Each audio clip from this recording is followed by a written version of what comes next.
भारत के दक्षिण छोर का महत्व आज हम आपको बताते हैं, जहां पर भारत का पूर्वी और पश्चिमी तट का मिलन होता है। ये सीधी तस्वीरें अब आप मेरे साथ देखिए, क्योंकि भारत के इसी दक्षिण छोर का महत्व ये है कि यहाँ पर हिंद महासागर, बंगाल की खाड़ी और अरब सागर का मिलन होता है।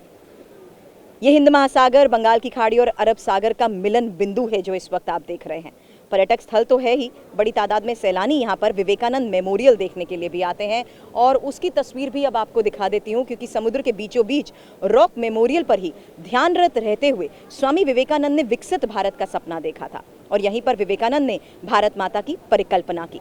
कन्याकुमारी में समंदर की अतल गहराइयों से उभरी इस शिला का महत्व ऐतिहासिक ही नहीं बल्कि पौराणिक भी है और मान्यताओं के मुताबिक देवी पार्वती ने भी इसी स्थान पर एक पैर पर खड़े होकर भगवान शिव के लिए उपासना की थी।